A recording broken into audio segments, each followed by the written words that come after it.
JPSC की 11वीं और 13वीं परीक्षाओं तथा उनसे जुड़ी नियुक्तियां रद्द करने के सरकार के आदेश पर रोक लगा दी है।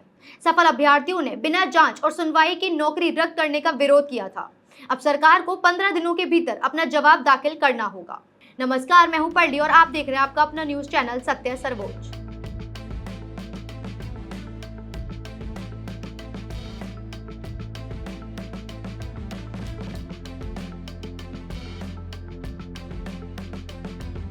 झारखंड में सरकारी भर्ती परीक्षाओं को लेकर चल रहा विवाद अब हाई कोर्ट पहुंच चुका है।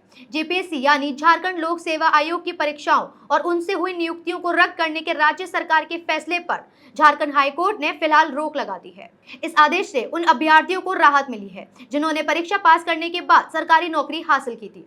दरअसल मुख्यमंत्री हेमंत सोरेन की सरकार ने 18 अगस्त को एक अधिसूचना जारी कर जेपीएससी और एक बाहरी एजेंसी के जरिए आयोजित 22 भर्ती परीक्षाओं को रद्द कर दिया था। इसके अलावा 23 अन्य परीक्षाओं की जांच के आदेश दिए गए थे। सरकार की कार्रवाई के बाद सफल अभ्यर्थियों में नाराजगी बढ़ गई और उन्होंने इसके खिलाफ विरोध शुरू कर दिया।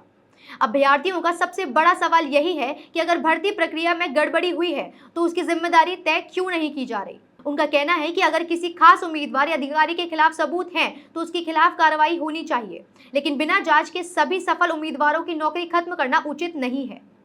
इसी मुद्दे को लेकर कई अभ्यर्थियों ने झारखंड हाई कोर्ट का रुख किया। उनकी ओर से अदालत में दलील दी गई कि सरकार ने उनका पक्ष सुने बिना एक तरफा फैसला लिया। कई चयनित उम्मीदवार पहले ही सरकार सेवा में योगदान दे चुके हैं। ऐसे में नियुक्तियां रद्द होने से उनकी नौकरी और भविष्य दोनों पर सीधा असर पड़ रहा है। अभ्यर्थियों की ओर से वकील कुमार हर्ष ने अदालत में कहा कि सरकार के फैसले के खिलाफ रिट याचिका दायर की गई है। उनका मुख्य तर्क है कि इस मामले में प्राकृतिक न्याय के सिद्धांत का पालन नहीं किया गया, यानी जिन लोगों की नौकरियां प्रभावित हुई उन्हें अपना पक्ष रखने का पर्याप्त मौका नहीं दिया गया। वकील ने भर्ती प्रक्रिया से जुड़े कुछ तकनीकी सवाल भी उठाए। उनके मुताबिक जेपीएससी की ओर से दिए गए हलफनामे में कॉपियों की जांच से जुड़े नियमों और विशेषज्ञों की भूमिका को लेकर सवाल सामने आए हैं। ओएमआर स्कैनिंग और परीक्षा प्रक्रिया में बाहरी एजेंसियों की भूमिका को लेकर भी सवाल उठाए गए हैं। इन सभी बिंदुओं की जांच और उनके आधार पर ठोस रिपोर्ट की जरूरत बताई गई है। अब हाईकोर्ट ने सरकार के आदेश पर फिलहाल रोक लगा दी है। अदालत की कार्यवाही के बाद सरकार को अपना जवाब दाखिल करने के लिए 15 दिनों तक का समय दिया गया है। इसका मतलब यह है कि मामले की अंतिम स्थिति अभी भी तय नहीं हुई है। फिलहाल अदालत का अंतिम आदेश सफल अभ्यर्थियों के लिए राहत लेकर आया है। इस मामले पर झारखंड कांग्रेस विधायक दल के नेता प्रदीप यादव ने भी प्रतिक्रिया दी। उन्होंने कहा कि सरकार कोर्ट के फैसले का सम्मान करेगी। उनका कहना था कि जांच के जरिए धीरे धीरे पूरी स्थिति सामने आएगी। उन्होंने ये भी कहा कि जिन लोगों ने मेहनत और अपने परिवार की आर्थिक मदद से परीक्षा पास करके नौकरी हासिल की है उनके प्रति सहानुभूति होनी चाहिए। वहीं सरकार की ओर से परीक्षाओं को रद्द करने के पीछे भर्ती प्रक्रिया में कथित गड़बड़ियों की आशंका बताई गई है। सरकार का रुख है कि अगर परीक्षा प्रक्रिया में गंभीर अनियमितताएं हुई हैं तो उनकी जांच जरूरी है, लेकिन अब हाईकोर्ट के हस्तक्षेप के बाद इस पूरे मामले की कानूनी जांच भी होगी। यहाँ सबसे अहम बात यह है कि परीक्षा में कथित गड़बड़ी और सफल अभ्यर्थियों की व्यक्तिगत जिम्मेदारी को एक ही नजर में देखा जाए या नहीं। उम्मीदवारों का कहना है कि अगर जांच में किसी व्यक्ति की भूमिका सामने आती है तो उसके खिलाफ कार्रवाई होनी चाहिए, लेकिन जिन अभ्यर्थियों के खिलाफ कोई सबूत ही नहीं है उनकी नौकरी केवल परीक्षा रद्द होने के आधार पर नहीं छीनी जानी चाहिए।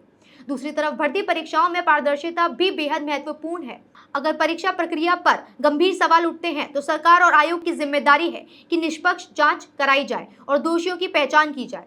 इसी संतुलन को लेकर अब अदालत में आगे की सुनवाई महत्वपूर्ण होगी। फिलहाल हाईकोर्ट के आदेश के नियुक्त अभ्यर्थियों को तत्काल राहत मिली है, लेकिन यह विवाद अभी खत्म नहीं हुआ है। सरकार को 15 दिन के भीतर अपना पक्ष अदालत के सामने रखना है। इसके बाद अदालत उपलब्ध दस्तावेजों, जांच और दोनों पक्षों की दलीलों के आधार पर आगे का फैसला करेगी। अब इस मामले की नजर हाईकोर्ट की अगली सुनवाई पर है। फैसला यह तय करेगा कि सरकार की परीक्षा नियुक्तियां रद्द करने का आदेश आगे लागू रहेगा या अभ्यर्थियों की नियुक्तियां बरकरार रहेंगी।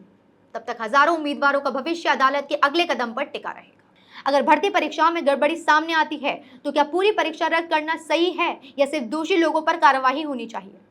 जिन उम्मीदवारों के खिलाफ कोई व्यक्तिगत सबूत नहीं है, क्या उनकी सरकारी नौकरी सुरक्षित रखनी चाहिए? अपनी राय हमें कमेंट्स में जरूर बताएं और जुड़े रहें हमारे साथ हमारे चैनल पर। इस वीडियो को लाइक, कमेंट और शेयर करना ना भूलें। धन्यवाद। जय हिंद।